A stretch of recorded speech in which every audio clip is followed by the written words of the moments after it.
I'm gonna just get right into it. I like to be student-centered too, so even though I have a bunch of questions, I'm gonna let you guys ask your questions. So anybody have any questions for any of our speakers individually or as a group, or should I start asking? Go ahead. I have a question for Brian. So when you interviewed for this position, how important was your background in intercollegiate athletics? Well, I think that it's sort of a prerequisite. I don't think I would have gotten an interview had I not had a track record. One of the things I always recommend for anyone is, if you're interested in a career, even if it's a career that you don't think that you could get into for 5 to 10 years or however long, look at the actual job description now. Look at someone who's hiring for that position now, and look at the requirements. And then all you got to do is each day just start plugging away to start taking steps toward that. And you may find after a few steps down the road, this isn't for me. But you never know. But yeah, if I had not had an experience in intercollegiate athletics, I wouldn't have gotten an interview. I mean, I wouldn't have gotten my foot in the door. So it's vital, and just to be completely blunt about it, I mean, if you read the job description, it would say, minimum qualifications, and that's what's on there. And if you don't meet those, you don't get through the paper screening, and you don't even get a chance to plead your case. Another question? But just to clarify on that, you don't need to be a student athlete in order to be an athletic director. I hope that if that was what you were asking, you don't need to have been an athlete yourself. I think that may help somewhat. Is that what you were saying? Okay, yeah, you that wouldn't have impacted my chances, but you do need to experience working in athletics. Yeah, so you don't need to have been a student athlete. I have a question about you got your MA in athletics and higher education.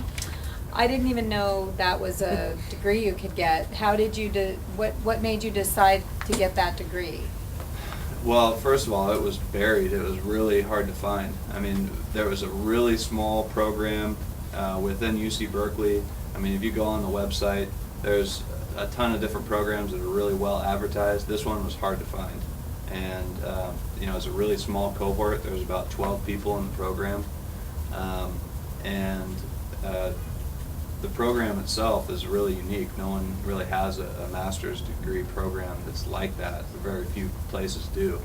Athletic directors come from all different backgrounds. The most common track is usually through a kinesiology, physical education background, coaching, or business background, like a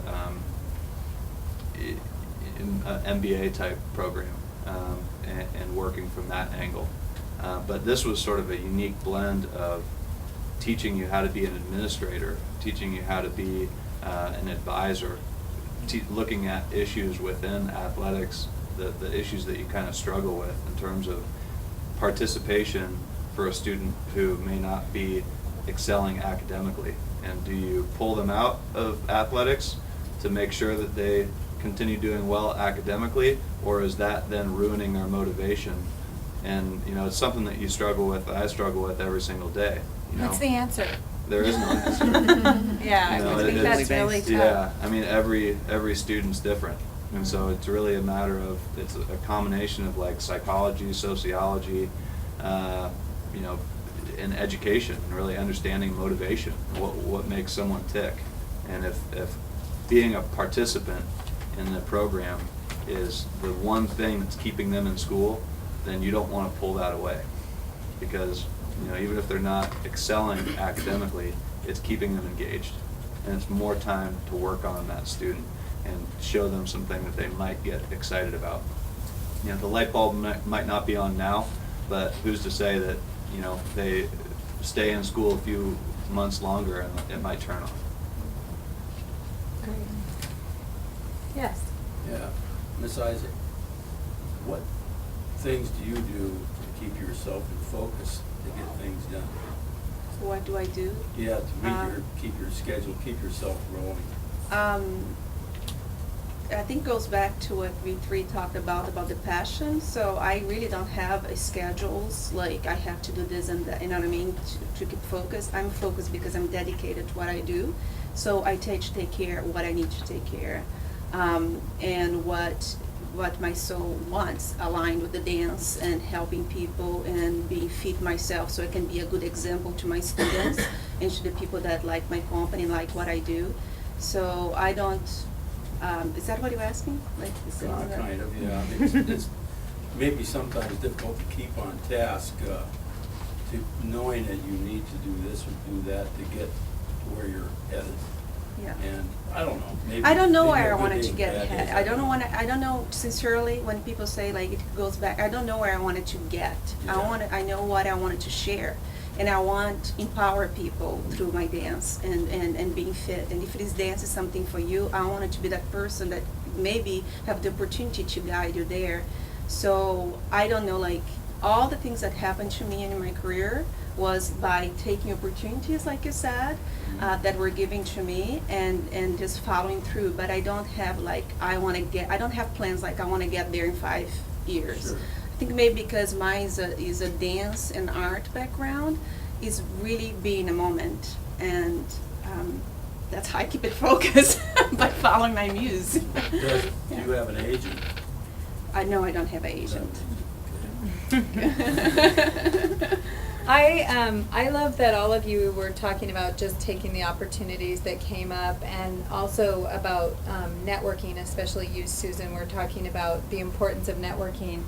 And I just want to know if one of you could, maybe you, Susan, can speak to what networking is, because I always want to have events that are called networking, like how to network, and nobody comes to those events, basically, because I think it's an important skill. But I think this is networking, and you know, I mean, now we're all networked to you. We know a little bit about you, and you know, we could come and say, hey, I saw you speak at Santa Barbara City College, and I was wondering if you might know somebody in the community who needs an intern or whatever, you know. So this is networking, but can you share with us some of your other thoughts on networking? Sure. The first one, the example was that in my class, I have them figure out by doing an observation. But when it comes to someone that comes in interested in the field and they don't know where to start, and I say, well, are you sure you know what you want to do, or do you want to experience many different areas? And so I tell them, you need, especially physical therapists. I get a lot of people that are interested in physical therapy or personal training, and then I tell them, just to apply to schools alone, you have to have so many hours in rehab, so many hours in hospital, so many hours in catastrophic, so many hours in geriatrics, so many hours in pediatrics. So the better your resume or your application looks and the amount of hours that you volunteered somewhere, the better off you're going to be. When my students who have an abundance of hours in sports, they can get denied because they don't have that well-roundedness. So I try to explain that, especially in my beginning class. I also teach the physical education internship class or work experience, and I get a lot of emails that way. What does this class entail? Who can I go out to the community and get a internship? And so I've always generally, given the opportunity, go into the YMCA, Boys and Girls Club, and expose yourself to many different aspects, whether it be with kids or an older program, or again, like in a gym, Spectrum, and Santa Barbara Athletic Club, and volunteering your time or shadowing someone. Physical therapy office, typically they like you to shadow or intern versus, just going in there and trying to get a job. One of the things that in my field of athletic training, you can't go from a community college and get a job. You can't go from high school and you're interested in athletic training and get a job. You have to have a license or a certification. So it's a state board, just like nurses have to take certain state exams. So it's a stepping stone, and I have a lot of times when I talk to my students about get a 4-year degree in something and then move on if you want to get your master's. You don't have to get them in the exact same thing. And an example of myself, when I moved up here, I didn't have a job when I moved to Santa Barbara, And I went out to the high schools and I offered my services. I came here and offered my services as if you're ever sick, because there was only one athletic trainer at the time. If you're ever sick, here's my phone number. I met the athletic director, and it just so happens they called me one time and said, he's going out of town. Is there any possibility? No problem. I'll work. And for the profession of athletic training, you're not going to open the newspaper and find a job. It's who you know. They called me. I was like, I'm in, because I got a phone call from City College that said, apply for the job. And I was like, wow. And more jobs are like that now. I mean, there are jobs listed, and you may go on Craigslist and you may find a job, but I would say more and more it's really connections. It's really knowing about the jobs before they get listed on Craigslist and knowing the people who are going to be offering them for all professions. Yeah. Any other questions? Yeah. I had a question for you, Vanessa. You mentioned that you wanted to learn English when you came here. I'm just curious to know how big the language barrier was when you got here, or how much English did you know? I didn't know any English. Nothing. I So- came memorizing my name's Vanessa in airplane. And I had such a, was hard and was beautiful, because being a dancer, what more, to have to communicate just with expressions. It was awesome. I mean, I wish I had the opportunity to do all over again. You can go to Japan. I know, or France, I don't know. Was really hard, but that's why I wanted to pursue theater at a time too, and I could not in the beginning, because it's like about opportunities to go back to that. So I could not be an actress in a play, so I got a job assisting an actress. So I would be in a theater and make networking and meeting different people. So I think everything goes back to that. But in terms of the English, I came to City College. Okay. Yeah. And I had a very hard time, because my dad spoke English very well. My sister was very gifted. I was the child that had no gift for language, and I'm the one that came to United States and had to learn.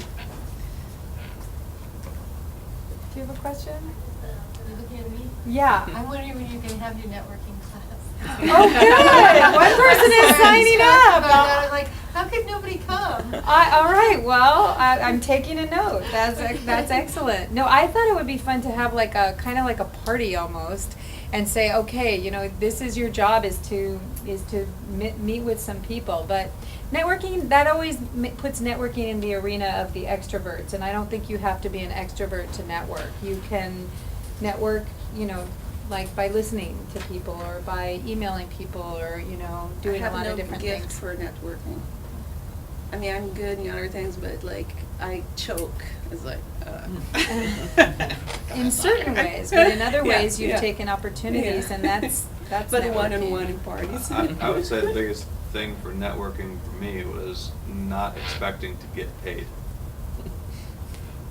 People will let you do things if you're not asking them to pay you. Okay? So, I mean, if you're, my first job coaching, I said, hey, I'd really like to coach. I talked to the head coach, and he says, okay, well, the first thing I need to tell you is you're not going to get paid. You still want to coach? And I said, absolutely. So that led into a whole path of a career based on willingness to do a bunch of part-time work so I could coach. And coaching is from about 1 o'clock to 6 o'clock. So it's kind of a prime time of the day. So trying to figure out and on weekends. So okay, how are you gonna make it work? So a bunch of part-time jobs, morning and evening. That's another thing that I've heard from a lot of the presenters we've had, is that you need, to get your foot in the door, you need to be willing to kind of sponsor yourself. And that goes for a lot of all the professions out there. Question for Ryan. Can you give me some examples of your job description, particularly relating to the sociological aspects? Mm-hmm.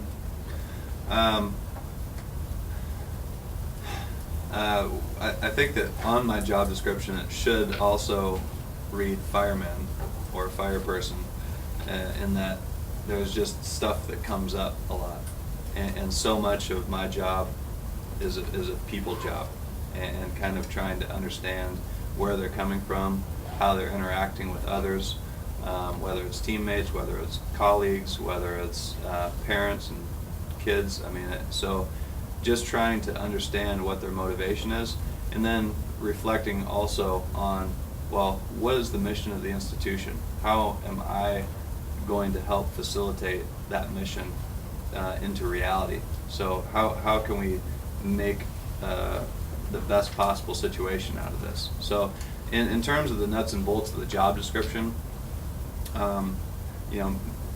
ensuring a safe environment, making sure that scheduling, and there's a bunch of mundane things within that, but the day-to-day duties really involve a lot of problem solving and a lot of working with people.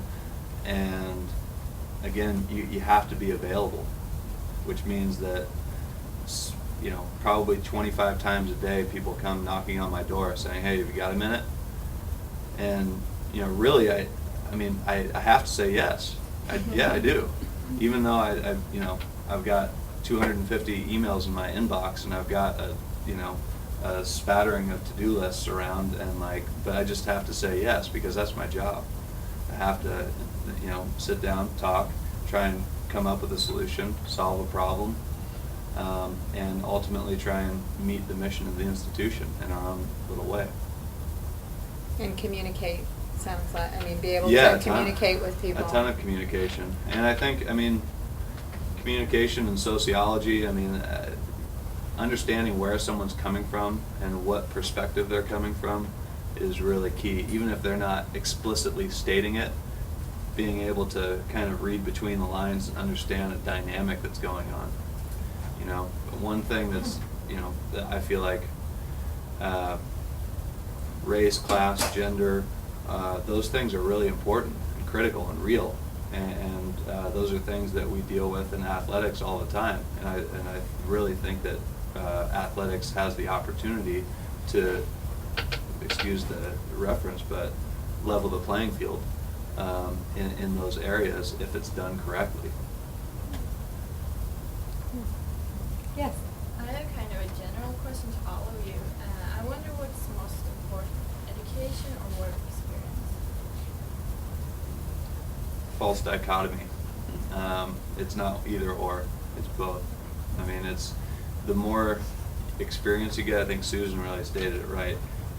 Okay, I'm going to try and do this. Oh wait, I need to prepare myself more and get better at this. And so you kind of, it's a give and take. The more you learn, the more you realize you don't know. Yeah, my first couple of years out in the field on my own, I would call back to my faculty and be like, why didn't you teach me this? And they say there's just not enough time to teach you everything. You got to learn something on your own.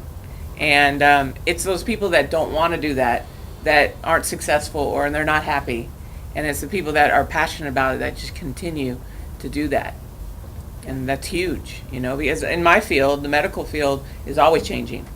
And, back when I was in school, it took 18 months to rehabilitate an ACL. Now it takes 6. Why? And so there's so many changes, and you have to stay up to date. But I think this question speaks really well to doing internships while you're in school and volunteering while you're in school, because then it's going to energize you for your classes. It may seem like more work that you're taking on, but it's going to energize you. You're going to be like, oh, I get why I need to have that anatomy class now, or I get why I need to actually learn to do a business plan, or whatever it is. It will work hand in hand. And it's actually one of the things that recent college graduates say that they wish they had done, is they wish they had done some internships or some volunteer work while they were in school, instead of doing that after they finished their education. And the other thing I just want to share with you, we just had a job fair, and I asked all the employers, I said, what are the 3 skills you're looking for? And these are across all kinds of employers. And they said communication skills, knowing how to talk to people and do that. A willingness to learn, which I think all of you touched on in some way. And, now I can't remember the other one. Communication skills, willingness to learn. Oh, and dedication, when you were all talking about dedication. And dedication, which I think can manifest in a lot of ways, showing up on time, or, just being there. So, yes? I was just gonna comment that now's the time while they're young to do an internship because when you get older, you can't afford it. It's harder, You yeah. can't just volunteer your time if you have to make enough money to pay rent and send a month. It's much harder, yeah. One of our speakers said, fail big while you're young, because you have Exactly. less to lose. And you learn more from failing. Yeah. Oh, yeah, definitely. Failing is like the best thing that could ever happen to you if you're young enough. And I'm if you're still willing to learning learn that from one. it. Yes. Any more questions? For Vanessa, probably just like tips on the best ways to build a client base and start up a small business. My path, as I said, was word of mouth, and I was really dedicated again to be the best that I could be. When I got to the point that I noticed that I could, even have more success in terms of clients, then I hired a PR person, and I learned from all my failures, and I went to business school. I did as much as I could, so I had that background too on where to go to find my clients. What I did mostly was through teaching and teaching workshops for free. I would offer my service, like, is that, hey, can I teach here? Can I have something different that I want to show? And with that, I taught networking, meeting people. And then when I had the money, when my business was already successful, I hired a PR person, and that's in their court, guys, like they live with that. People that are experts in doing that. Now I don't have any more publicists, but at the time I had it 3 years ago. So does it help? Yeah, Okay, yeah, okay. definitely, thank you. Did you notice a big difference in how much you sold after you hired a PR person? What gave me more opportunities after I had Weight Watchers in the national level. I got like on CNN and I got on Fox TV, and gave me opportunities in the national level of meeting people and being offered different jobs, teaching and performing, because I also perform dance still. So that's what it gave. Like in terms of sales, was the same. This DVD, the first one that I did, is like doesn't die. Has been selling 5 years and is still like selling. Then I created 2 other, did so, but the first one is like has been selling for 5 years and doesn't change the numbers really much. It's steady, yeah. Yes, Lydia, do you have a question? Well, it's not a question, it's just a comment. I'm so impressed with all of you with how you did what you loved, you did what it took to get involved, whether it was, volunteering or moving to a new country or whatever. You did something that you cared about, that you were passionate about, and you stretched yourself. You would try new things, you would meet people, you would keep moving forward because you picked something that you loved so much, that you were so interested in. And I think that's the key piece that we always try to tell students. I'm a counselor here, and it's like, letting students know, yeah, do something that you really care about, because anything you go into is going to take a lot of work. And if you really want to do something that really matters to you, you're going to have to love it, because there's a lot of, like you said, there's a lot of dedication, there's a lot of volunteering your time, there's a lot of extra hours, there's a lot of hard work, there's a lot of classes you have to take, there's a lot of certifications you have to go through. But look what you end up with. You end up with a life you love, with just radiance coming out of you that, you get to do this every day. You probably feel very lucky and blessed and whatever, but yet you work super hard.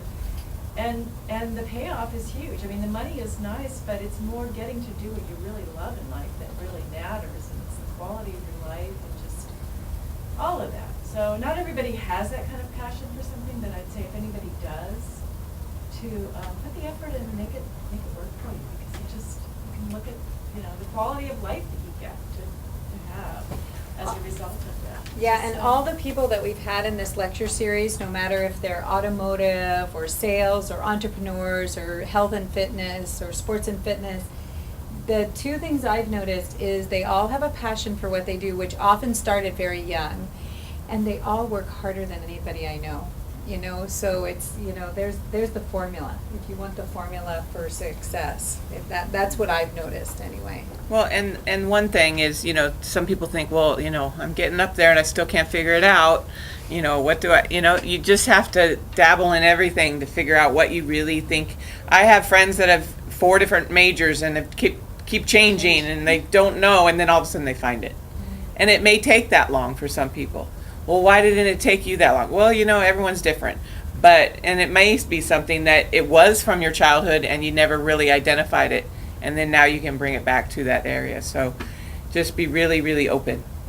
That's something I wanted to follow up on too, is it was right in front of my face for so long and I didn't realize it. You know, I never thought I was going to be a coach or work in athletics. I was just like, oh, that's just what I do. That's just the thing that I like to do. But I need to focus on, you know, being a business major, or, you know, it was very abstract to me as to like what I was going to do. What's my career going to be? Am I going to be a lawyer? Am I going to be work in business? You know, I was always looking at all these other things, these careers, when in reality it was sitting in front of my face the entire time. I think Joseph Campbell, the American mythologist, said it best, follow your bliss. And I love that phrase because that's so true. And sometimes you don't know where you're going to end up and how everything going to connect. But for me, it was like that, follow your bliss and take opportunities to, because if you live in a country that you can speak your mind and you have a warm bed, you have access to education, you have more than a lot of people in the world has.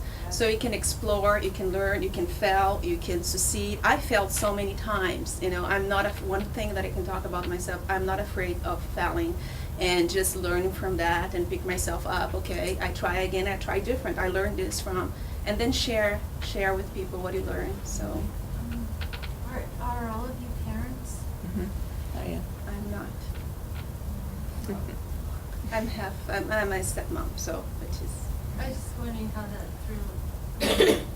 kind of throws a little bit of a wrench into a career sometimes. It didn't throw it into mine just because it's only been the last 10 years. I mean, I have a stepdaughter who's 20, so I did deal with that. But I saw my friends who had children young and their education had to stop. Yeah. And they had to go to work. But majority of them went back eventually. Right. So And you they- had already had your career before you had your child. Right. That makes a difference. Yeah, it does. And I see that, and I've talked about that a lot to friends from high school and, you know, their paths. But majority of them took their time that they needed, and then they went back and found their passion. So it has to be a drive within someone. And yeah, like you said, the older you get, the harder to be able to support a family and maybe find your passion. But even if it's a slow chipping away process, you can do it. I'm going to have us close here. I really want to thank all 3 of you for coming. It was really great. I always leave these evenings super inspired. So thank you so much for coming. Please fill out your evaluation form.